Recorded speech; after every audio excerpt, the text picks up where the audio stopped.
21세기를 살아가는 우리에게 있어서 무엇보다 필요한 것이 있다면 미래지향적 사고방식이라고 생각합니다. 그런데 우리나라 분들 참 이 과거지향적 사고방식의 틀이 아주 견고하게 자리 잡고 있는 것 같습니다. 뭐 학자들 말에 의하면 유목문화 전통을 가진 사람들에 비해서 한국은 농경문화권 아래에서 한 곳에 집을 짓고 대를 이어 살면서 울타리 쌓고 자기 것을 지키고 낯선 것에 대항하는 그러한 전통을 지켜왔기 때문에 개방적이기보다는 좀 폐쇄적이고 미래적이기보다는 과거로 회귀하고자 하는 본능이 훨씬 더 강한 것 같다라고 이야기를 합니다.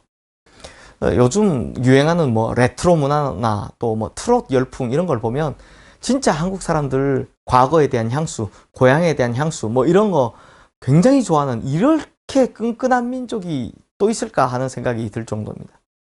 물론 과거에 대한 회귀적 본능이요, 우리 마음속 깊은 곳에 자리 잡고 있는 것 결코 나쁜 것이 아니지만 문제는 우리의 사고가 회귀적 본능에만 얽매여 있다면 바로 이게 문제가 되고 결국 폐쇄적이 되는 것입니다.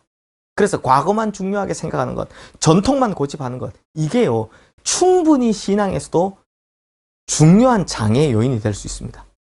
왜냐하면 기독교적 사고방식은 소망, 즉 미래지향적이기 때문입니다. 오늘 보면 창세기 12장 1절 말씀을 보면 여호와께서 아브라함에게 이르시되 너는 너의 고향과 친척과 아버지의 집을 떠나 내가 내게 보여줄 땅으로 가라 라고 명령하십니다.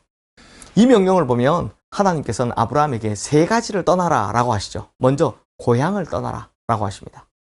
이것은 아브라함의 잔뼈가 굵은 삶의 터전을 떠나라라는 말입니다. 삶의 근거를 바꾸라 라는 주님의 도전이기도 합니다. 두 번째로는 친척을 떠나라 라고 하십니다. 이것은 지금까지 그에게 영향을 주었던 과거의 영향력에서 벗어나라 라는 것입니다. 그리고 마지막으로 아버지의 집을 떠나라 라고 명령하십니다. 아버지는 소중하고 중요하지만 새로운 가치관과 미래를 향해 나가기 위해선 그 영향에서 벗어날 필요가 있다는 것입니다. 이것이 무슨 말이냐? 이제 아브라함에게는 새로운 삶의 주인이 필요하다라는 것입니다. 바로 하나님을 아버지로 모시는, 하늘에 계시는 하나님을 바라보는 새로운 안목이 필요하다라는 것입니다. 우리도 마찬가지입니다. 이 땅의 고향을 떠나 우리는 이제 하나님의 나라를 우리의 나라로 삼았습니다.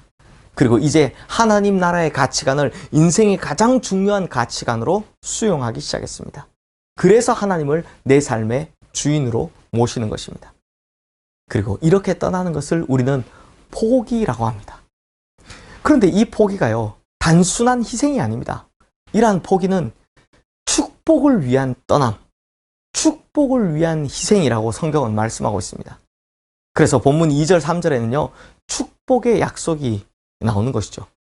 내가 너로 큰 민족을 이루고 내게 복을 주어 내 이름을 창대하게 하리니 너는 복이 될지라. 너를 축복하는 자에게는 내가 복을 내리고 너를 저주하는 자에게는 내가 저주하리니 땅의 모든 족속이 너로 말미암아 복을 얻을 것이니라 하신지라.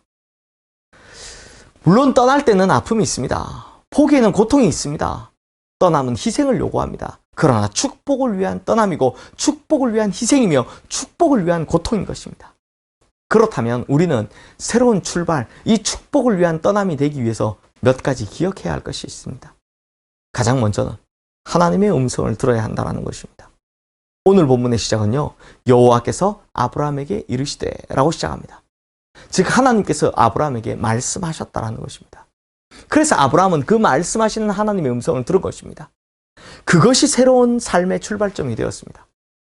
우리가 그냥 마냥 새로운 것을 출발하는 것이 아닙니다. 그렇게 시작하면 반드시 실패합니다. 하지만 하나님의 음성을 듣고 출발하면 그것은 반드시 새로운 출발이 되고 축복의 새 출발이 되는 것입니다. 유명한 기독교 철학자인 이 프란시스 셰퍼 박사님이 쓴 책에 보면 He is there, he is not silent 라는 말이 있습니다. 그분 거기에 계신다. 그분은 조용하지 않으신다. 그러니까 그분이 말씀하신다 라는 글이 있습니다. 그러므로 주님의 말씀을 사모하는 모든 성도님들은 반드시 하나님의 음성을 듣게 될 줄로 믿습니다. 그리고 그 음성이 우리의 새로운 출발점이 될 것입니다. 그리고 두 번째로는 하나님의 계획을 믿어야 합니다. 우리가 하나님 음성을 들을 때요, 그냥 목소리 듣는 것이 아닙니다. 성경에 보면 하나님의 음성을 들은 모든 사람들이 그 말씀하시는 하나님의 계획을 듣게 되는 것을 볼 수 있습니다. 그래서 하나님의 계획이 이제는 나의 계획이 되고 하나님의 꿈과 비전이 이제는 나의 꿈과 비전이 되는 것입니다. 성도님들, 믿지 않는 사람들도 계획을 세웁니다. 하루 계획, 한 달, 1년, 인생 전반의 계획을 세웁니다. 그만큼 계획을 세운다는 것이 중요한 일인 것입니다. 그러나 믿지 않는 사람들의 계획과 믿는 성도님들의 계획은 차원이 다릅니다. 왜냐하면 믿지 않는 사람들은 자기의 소견대로, 자기의 생각대로 계획을 하지만 하나님을 인생의 주인으로 모시고 사는 성도님들은 하나님께서 세우신 계획을 따라가기 때문입니다. 그래서 오늘 본문에 보면 하나님의 계획이 곧 아브라함의 계획이 되죠. 사랑하는 성도님들, 아브라함은 절대로 갈대아 우르가 싫어서 나빠서 떠난 것이 아닙니다. 요즘 고고학이 발달되면서 갈대아 우르라는 이 메소포타미아 지역에 대한 고고학적인 발견들이 많이 이루어지고 있습니다. 이 갈대아 우르라는 지역에서 발견된 것을 보면요, 그 고대에 2층, 3층 벽돌집이 발견되는 것은 물론이거니와 그 옛날에도 무려 25만 명가량 살았던 상당히 문명이 발달된 진짜 대도시라는 것을 알 수 있습니다. 그래서 아브라함은 그렇게 살기 좋은 것, 특히 자기 할아버지 때부터 대대로 이루어져 내려온 그 삶의 터전을 떠나는 것, 이게 결코 쉽지 않았을 겁니다. 그러나 아브라함은 하나님의 말씀을 통해 주신 계획을 믿었습니다. 하나님께서는 아브라함에게 젖과 꿀이 흐르는 땅에 대한 어떤 환상도 보여주지 않으셨지만 아브라함은 오직 믿음으로 출발한 것입니다. 결국 믿음이 곧 하나님의 계획을 이루는 것입니다. 마지막으로 하나님의 인도에 순종해야 합니다.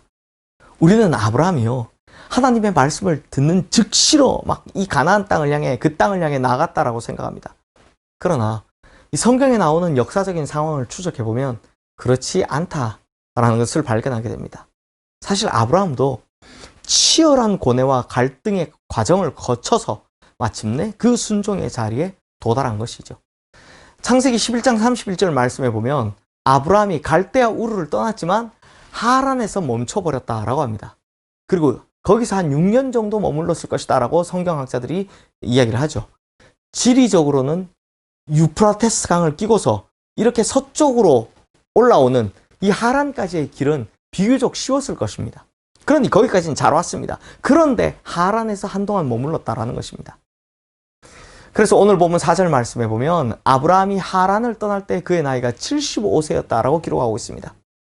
또 사도행전 7장에 나오는 스데반의 설교에 보면 아버지 데라의 죽음이 계기가 되어 다시 하란에서 출발하게 되었다라고 합니다. 즉 뒤늦은 순종이었던 것입니다. 분명히 불완전한 순종이었습니다. 부분적인 순종이었습니다. 그런데 놀라운 것은 그렇게 불완전하고 부분적인 순종이었음에도 불구하고 성경은 그 중간 과정을 다 생략하고 있다는 것입니다. 그리고 오로지 아브라함이 믿음으로 순종했다라는 이것만 기록하고 있습니다. 즉 하나님께서는 그 순종의 어려움, 갈등, 고뇌 이걸 다 이해하고 계셨다는 겁니다. 그래서 결국에는 이 사람이 어떻게 했는지 그 결론을 가지고 말씀하고 계신 것입니다. 사랑하는 성도님들, 우리가 믿는다고 하지만 우리의 믿음도 결코 온전한 것이 아닐 때가 많습니다. 우리의 믿음 가운데 회의가 섞여 있기도 하고 막 순종에는 불순종이 섞여 있기도 합니다. 갈등도 있고 막 괴로움도 있고 그렇죠. 불완전한 믿음, 불완전한 순종인 것입니다. 그러나 이 불완전한 순종임에도 불구하고 믿음의 첫걸음, 순종의 첫걸음이 얼마나 중요한지 모릅니다. 이 믿음의 첫걸음, 순종의 첫걸음이 있었기 때문에 결국 아브라함도 하나님의 축복의 땅, 그 축복을 누릴 수 있게 된 것입니다. 사랑하는 성도님들, 그러므로 지금 좀 불완전하고 부분적일지라도 절대로 멈추지 마십시오. 우리의 순종의 걸음이 한 걸음씩 전진할 때마다 우리의 희생과 포기는 결국은 하나님의 계획대로 축복으로 바뀌어질 것입니다. 이걸 믿으시고 이제부터 한 걸음 한 걸음 나가시는 우리 모든 성도님들 되시기를 주님의 이름으로 축원합니다. 기도하겠습니다. 하나님 아버지, 우리가 이 말씀에 온전히 순종하기를 원하지만 사실 갈등도 있고 고민도 있고 참 그런 괴로움이 있습니다. 그러다 보니 순종을 하기는 하는데 잘 믿긴 믿는데 그 안에서는 약간 불완전하고 또 사실은 좀 부족한 부분적인 그런 믿음과 순종일 때도 있습니다. 하지만 주님, 가장 중요한 것은 첫걸음이고 그리고 그 걸음을 걷는 것이다 라고 오늘 아브라함을 통해 우리에게 보여주셨습니다. 주님, 이 갈등과 번민과 이 포기에 대한 고통이 따르겠지만 그 걸음이 결국에는 축복의 걸음이 된다라는 것 우리가 이제 깨달아 알게 하시고 아브라함처럼 결국 주님을 향해 순종의 길을 가는 우리 모든 성도님들 되게 하여 주시옵소서. 예수 그리스도 이름으로 기도드리옵나이다. 아멘.